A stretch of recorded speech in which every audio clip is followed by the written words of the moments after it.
everybody, and thank you for joining us for another episode of Radically Conservative, the only program where you get to hear us talking about faith, family, freedom, America. And we enjoy having this conversation with you twice a month. And we have quite the show, and I have some wonderful co-hosts with me today. I hope you're going to stick around for the whole thing because it's quite exciting. And we're going to kick it right off with some very interesting news, obviously, and somewhat somber as well, to be fair, talking about Lindsey Graham.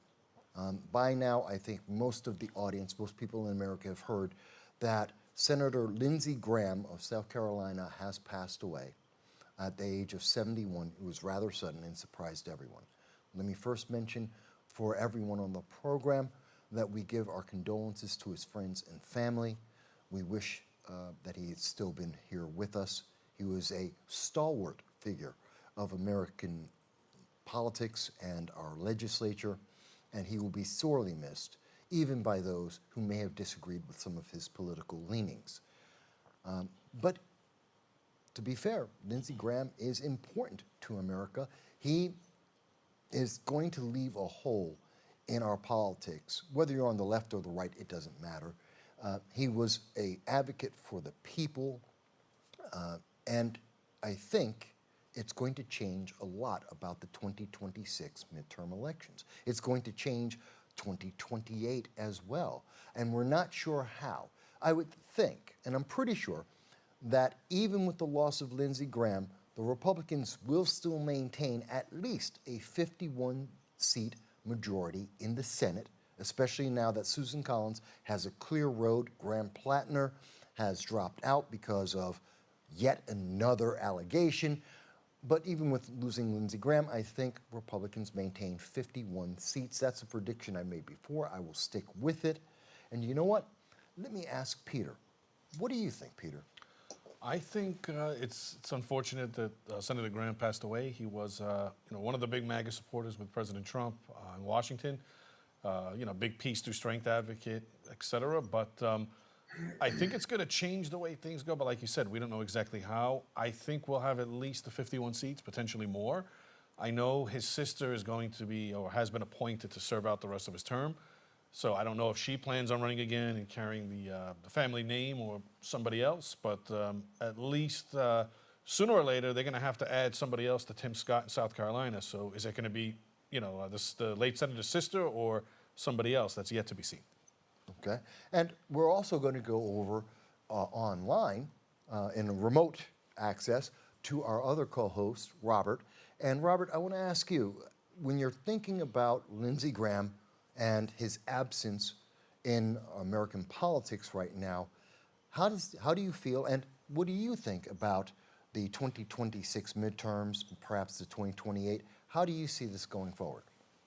Well, Lindsey Graham was a huge figure in Republican politics. And I remember him back in the late 90s when he was serving as a member of the House from South Carolina and was defending South Carolina flying the Confederate flag over the State House. I disagreed with him on that then, and I've disagreed with him on many things over the years. But in many areas, he's been extremely influential. You have to remember, Lindsey was one of the three amigos. It was him, McCain, and Joe Lieberman that worked together across party lines to get a lot of legislation passed in Washington and break a lot of log jams that it's much harder to do these days. And sadly, that's going to leave a huge hole for us to have somebody that can reach across party lines and work with Democrats. And it's a detriment to both parties because at the end of the day, elections are elections, and we can fight out the philosophy. But when these guys are doing their job in Washington, they've got to be able to pass the legislation. You can't just roadblock everything. So I think this is going to hurt. But as far as the 2026 election goes, I think you're right. Graham Plattner's out. Susan Collins looks like a shoo-in for re-election. There's at least, I think, 2 Democratic U.S. senators that are in states that Trump won 2 years ago. And they're more a threat than I think any of the Republicans actually are. So we could pick up a seat or 2 in the Senate. Which way the House goes at this point is too early to tell. But it's going to be very close. Republicans could actually pick up seats if the redistricting and the craziness from the left works out well for us. Well, I agree with you that it is possible. We could see Republicans do even better because, well, look at the Democratic Socialists. Look at the New York 13th District. We have Darlisa Chevalier, who wants to get rid of all the prisons. She wants every criminal out on the streets, no police, no prisons, no punishment, along with illegal aliens, drug cartel members, and other such criminals out on our streets while taking away the right to defend yourself. That sounds like a recipe for massive danger, and I think the more that we see the Democrats fall in line with that and say, no, that's their party now, their party identity, I think the American people say, no, I'm not going to go there, I'm not going to do that. But let me take a second here to go back. You mentioned, Peter, well, who's going to go in? We know that President Trump has recommended the family of Lindsey Graham. Now, the process is there's supposed to be a Republican basically a primary, very quickly run. Michael, she was sworn in today. But she's interim. She's interim until January 1st, or January 3rd, actually. Based on the November, that's correct. And I'm glad we're talking about it because a lot of people aren't familiar. So that's why there's supposed to be a primary amongst the Republicans for whoever is going to run as the candidate in November, so that in January, she would step down and whoever is nominated and was voted on by the people of South Carolina would step in and then would replace. And that's what a lot of Americans aren't hearing is, no, there is a legal, organized process. And unlike the Democratic Party that said, well, Joe Biden, you caught us in that lie, and now you got Kamala Harris, you don't like it too bad, Republicans are actually saying, no, we got to fill the spot, we need the job to get done, and we need someone, and then you get to vote in November because that's the American way. Does that make sense to you? Yeah, and Michael, contrast that with, I'm sorry to interrupt you, but contrast that with what's happening with Plattner. And you see that Republicans are having an emergency primary to fill Lindsey Graham's spot on the ballot, but they're not doing the same thing to replace Graham Plattner. Okay. And Peter, so sum up. I mean, look, I don't know how the other state's going to fall out, but I can guarantee whoever replaces Lindsey Graham, the late Lindsey Graham, is going to be a Republican. It's an overwhelming red state by far. I think Tim Scott's going to have another counterpart there that's going to be in the Republican Party. Who it's going to be, I don't know. But the fact that, according to news reports, it was in his last wishes that it's just to take over, and we know that it was made official. But I think it might have something to do more intricately with the people of South Carolina have to figure out who they're going to, put in a poll or who's going to replace this woman if she, the sister, of Graham, if she doesn't decide that she wants to continue, then it's kind of like mystery meat. We don't know. But I would say a safe bet to make would be it's going to be a Republican, but who is it going to be? I think it's going to be Nancy Mace. That's the name that's been going around. There's a couple of names, to be fair. But I believe that Nancy Mace, she's part of the Freedom Caucus, she's a very strong figure. She didn't do well in the primary previously, but I think now there's more openness to her stepping in, given the circumstances. I think that's the name you're going to hear a lot about. Now, just before we go to the break, I do want to answer something that you mentioned, Robert. I think Republicans win the House by 221 seats minimum. That's +3. And by my math and my predictive models, just my own, that I've used, which were perfect with 2024's election, I believe that we see Republicans will get the House by at least 221 seats. And given some of the Democratic Socialists that are running, we could see that go as high as 223 or +5. But that's my prediction, and I know all the leftist media are saying, no, it's still a blue wave. I don't see it. I don't think it's real. I know, folks, you're wondering, we should talk more about this, but we have to run into a quick break. We will be right back. There is so much more to talk about, like what is going on with Zoran Mamdani. Why is he talking to Iran? Oh, you didn't know he was talking to Iran? Well, we're going to talk about that and so much more. I thank you all for being here with us. Wait until the second half, folks. You got to see it.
Hello, everyone. Thank you for joining us again here at Radically Conservative, where we talk and our focus is on our faith, our freedom, our family, America, and the voices that you should be hearing more about.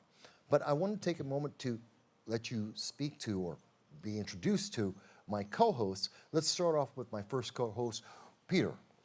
So my name is Peter Kefalas. I'm a lifelong resident of Queens, lifelong Republican.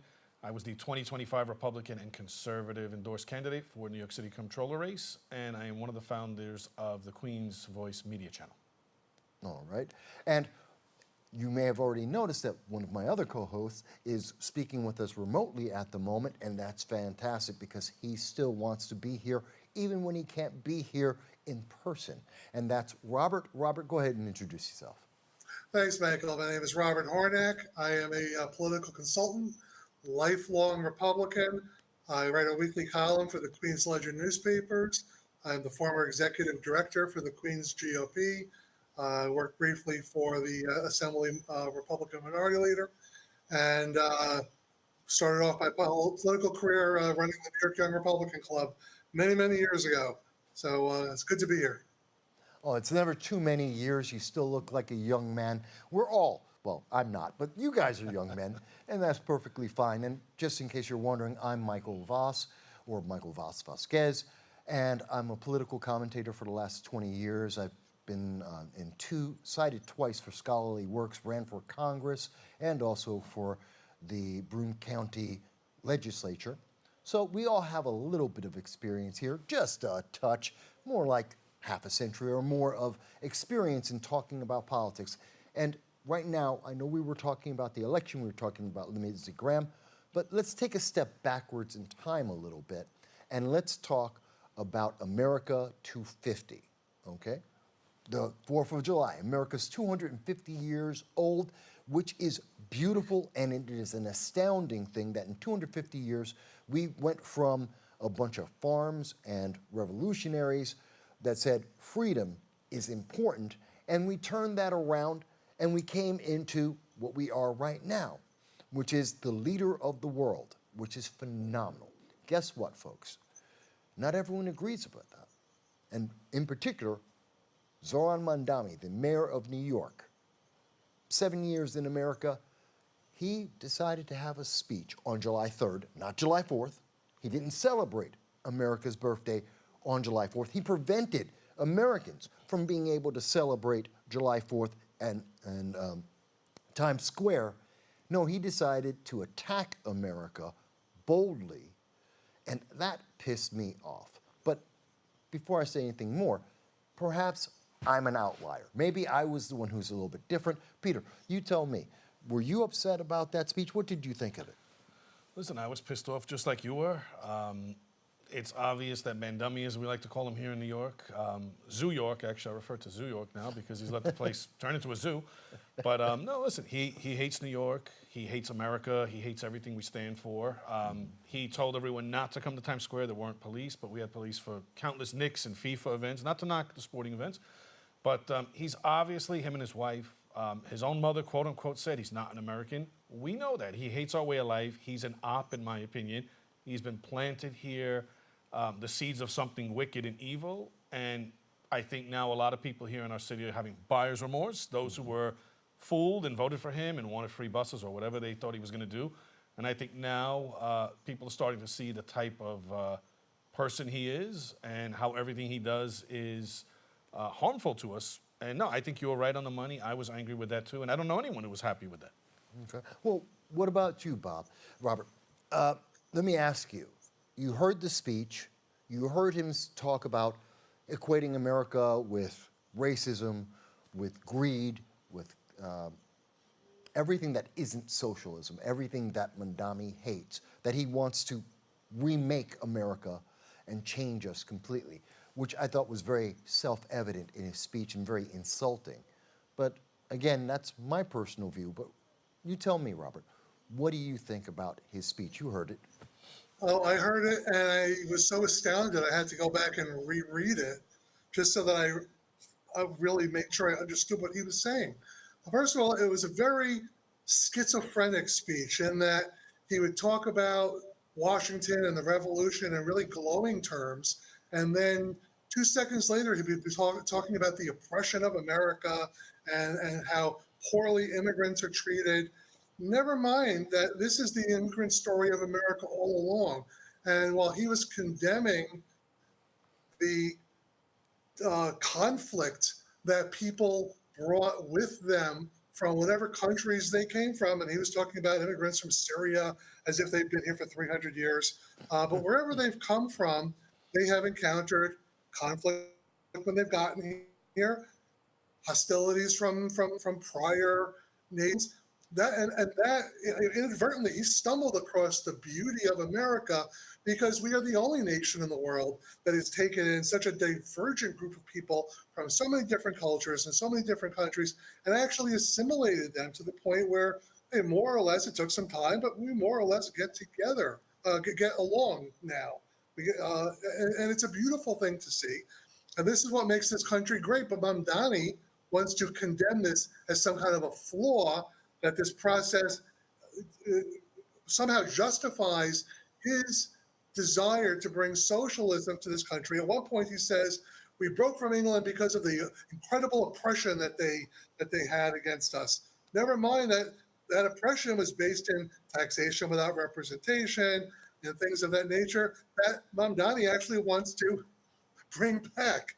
So it was a weird, dysfunctional speech trying to justify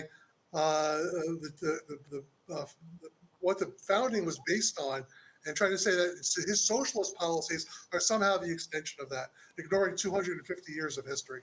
Well, I thought it was interesting that because in his speech, he's talking about how migrants, he doesn't distinguish between legal migrants and illegal aliens, which is a big difference. He tries to make you think it's all the same thing. It's not. But he very much decided to say, well, they overcame the oppression of people who said, well, you can't be here, you can't be Americans, which if you follow the legal path, no one says you can't come here. We have people from every corner of the world. And I think that's the thing that really annoyed me the most about it is, wait a minute, you've discounted the fact that people were leaving the oppression. And to this day, there's a line 2 million people long to legally enter America, to become American citizens, because every other country in the world has more oppression and less freedom and less opportunity than here in America. No other country in the world can say that they have 2 million people waiting whether it's 1 year or 20 years, to get into America. No other country can say that. And yet, Mamdani completely discounted that and said, well, that's not really important. That's not the story of America. That is the story of America, I believe. But you were going to say something. Go ahead, Robert. Yeah, the funny thing, Michael, is that he surrounded himself during this speech with a bunch of people that had just been sworn in as new citizens. But of course, he leaves out the fact that they all came here legally. Not a single one of those people standing around him was an illegal immigrant. These are people that, as you said, went through the process and did it legally. At one point in his speech, Mamdani actually says Washington passed laws to try to prevent people from coming here legally. And I'm thinking to myself, can you name one? Well, first of all, he can't. That can't be true. George Washington was a president. He wasn't in the legislature. He wasn't a member of Congress or a senator. And by the rules they made, he couldn't. And that's still the fact. Presidents can't make law. So Mamdani doesn't know what he's talking about. But Peter, am I missing something there? Can presidents make law? No, and anyone who has half a brain, obviously Mamdani doesn't, would realize that he's picking parts of history that he wants to talk about. He's trying to create a grayscale of illegal and legal immigrants, right? And we obviously know that it seems he can't talk without a script or someone, feeding something in his ear. He memorizes a couple hot lines. And it's all word salad. He talks. But what do you get out of that speech? You watch him for 10 minutes or 10 hours, and you're like, what the hell was he talking about? Makes no sense. He's an excellent person who can just take up time and talk and bloviate, but no real substance comes out of this man's mouth, unfortunately. Yeah, he's working off of the fact that he's young and charismatic, and it's the vibe. He's working off the vibe, and vibes do not pass laws.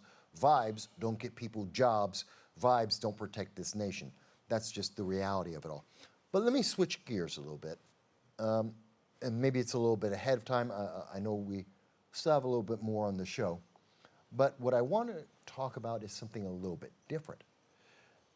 Did you know, guys, and to the audience, there's a story that's been very heavily suppressed, came out on July 7th. Did you know that Mayor Mamdani was trying to have a meeting with Iran, the country that we currently have an ongoing conflict that we have just gone over this weekend and flown 140 missions to free up the Strait of Hormuz and to try and reduce the amount of global terrorism in the world. And Zoran Mamdani, 3 days after America's 250th birthday, wanted to have a private meeting, not with the State Department, not with the president, not on the direction of the federal government. He just wanted to have a personal tit-for-tat with Iran. Did you hear about this? Yes, and unfortunately, as we were speaking about off camera, this is a story that the fake news, the mainstream media, they deliberately buried this under the garden somewhere in the backyard. They don't want you to hear about this. I believe, if not Mamdani himself, people on his administration have violated the Logan Act, and if that was myself or Mike or Robert or anybody else who was on the Republican conservative side, we'd probably be in Leavenworth right now or the Brooklyn Detention Center or some lovely place. So the fact that the media has swept this, under the carpet, we're not taught. This should be a major story. And we have basically a country for 47 years that's killed Americans and plenty of other innocent people and shouted death to America. And this moron wants to invite them to Gracie Mansion, amongst other winners he's invited in the past. So it should tell you that he is not an American and he is not going to do anything to help the city or the state or the country. And unfortunately, this is a cancer that must be eradicated for many reasons. Now, Robert, I know this is a story that we're political junkies, we're pundits, we are a little bit different than the average person, so we look for stories that most people don't see. But I think you've heard about this story as well. I know we were talking about it a little bit. Let me hear your thoughts. What do you think about Zoran Mamdani possibly directing his administration to break the Logan Act, to illegally conduct geopolitics, and God knows for what reason? What do you think about all that, Robert? Well, we know that there's a double standard. Peter's 100% correct. When Donald Trump was reelected after the 2024 election and started reaching out prior to taking office to some of the world leaders, including people like Putin, the left went absolutely, crazy. and they were trying to use that as a call to have him impeached before he even took office. But look, it's clear that Mamdani hates America. We know that from his 250 speech and just about everything else he's done since taking office. But this Office of International Affairs, which was the office that was spearheading this outreach, basically put their pants down. The commissioner of that agency was communicating with people in Iran, saying we want to talk with people about international affairs who are of like mind, signaling to everybody that they basically are on Iran's side in this entire conflict, not America's side. So again, they got caught with their pants down big time, but the Democrats are going to, package this up and try to hide it with Jimmy Hoffa's body somewhere, and we're probably never going to hear about it again. Well, that's why it's so important for our audience, as well as anyone that you want to share this with, to let them know this story isn't over. This is something that we need to have an investigation. Was this something that was part of a plot against America? Was this something that could have violated the Logan Act? Did it interfere with our actions, our authorized use of military forces over in Iran and the engagement of our military at this time? These are questions that we can only get answers to if you speak up like we are and let our elected leaders know that you are paying attention to the details and that this isn't something they can just gloss over. This isn't like Ro Khanna going to a foreign country, bothering their citizens, and then complaining about it after the fact because he thinks he should be respected, because he thinks he's an international figure when no one in the world or in America really know who he is. That's minor. But this is about America, and you know what? It flies in the face of all of it. Now, we just have a few moments here left with you folks, and I want to make sure you understand that we come here twice a month to make sure that you get to hear the things that you won't hear on any other news channel. You won't hear from the other pundits because they're not focused on faith, family, freedom, and having America hear the voices that they have as well. That's why we want to make sure you always check out Radically Conservative. I want you to be here with my host, Peter, and with Robert and me, every time that we come on to tell you about the things that they didn't tell you and to tell you the things that you can look forward to. Folks, I thank you for joining us one more time. I'm looking forward to the next episode. I'm happy that I have my co-hosts here. Thank you, everyone. We'll see you again very soon.